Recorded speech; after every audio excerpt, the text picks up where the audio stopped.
দেখো বন্ধুরা, প্রায় হয়ে গেল। তো এবার বাঁধতে লেগেছি, বারে বারে গরম করছি আর বাঁধছি। হয়ে গেছে এক থালা, আর এক থালা হচ্ছে। তো এইভাবে যদি তোমরা করো তো খেতে খুব সুন্দর লাগে। আর তোমরা মনে করলে এতে গোলমরিচ আর আদা আমি দিলাম না, এ কারণে আমি আদা সেরকম ছিল না, আর গোলমরিচও আমার হাতের কাছে ছিল না, তাই জন্যে গোলমরিচ আর আদা দিইনি। তো গোলমরিচ আর আদা যদি দাও তাহলে আরও সুন্দর লাগবে। তো আমি আদা দিলাম না ঠিক কথা, কিন্তু গোলমরিচ গুঁড়ো কিন্তু এর ওপরেও মাখিয়ে নিয়ে খাওয়া হবে গুঁড়ো। যখন তুমি মিষ্টিগুলো কৌটোর মধ্যে ভরবে, তখন যদি তুমি একটু গোলমরিচ গুঁড়ো দিয়ে ঝাঁকড়ে দাও মিষ্টিগুলোকে, তাহলে কিন্তু দারুণ লাগবে টেস্ট। মানে ঝাল ঝাল এবং মানে কি বলবো, উপাদেহ। তো আমরা ছোটোবেলায় খুবই খেয়েছি এগুলো।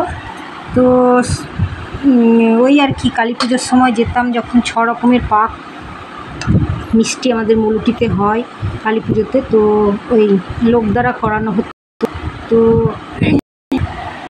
যে লোক করানো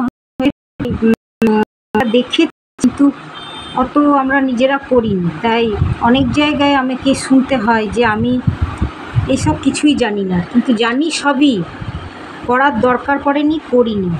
বাবারা লোক দিয়ে করিয়েছে, লোক সবটাই।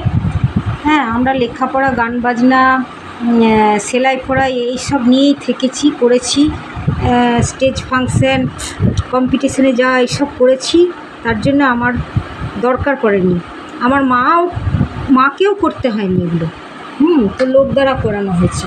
আর যারা লোক দ্বারা করতে পারে না, যাদের পয়সার প্রাচুর্য নাই, তারা নিজেরা করে তো, আর নিজেরাই নিজেদেরকে হাম বড়াই করে বলে, জাহির করে, মানে সে অল্প বিদ্যা ভয়ঙ্করী যা হয় আর কি। তো যারা সত্যি শিক্ষাগত যোগ্যতা নিয়ে চলে, তারা কিন্তু এই ধরনের কথা বলবে না, কারণ শেখার কোনো দিন শেষ নাই, শিক্ষার কোনো দিন শেষ নাই। আমি নিজে নিজে একটু একটু করতে জানি, আর বলে দেবো যে আমি সব জানতাম, মহাপণ্ডিত। তুমি এই পারো, সে ওই পারে, তাই পারে, এই কথাগুলো বলা ভুল, অন্যায় কথা এগুলো। কেন না, পারার কোনো শেষ নাই। তুমি নানান রকমের পারতে পারো, কিন্তু একটা মানুষের দ্বারা সব রকম পারা যায় না। যুক্ত বালিশ থেকে চণ্ডীপাঠ হয় না। তাই এক একটা কাজে এক একজন নিযুক্ত থাকে।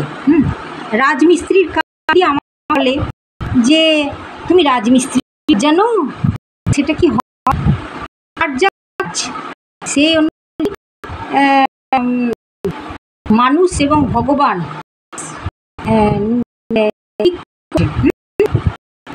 ভগবান এটাই বললাম যে একটা স্ত্রী যে হয় কর্মকার সোনা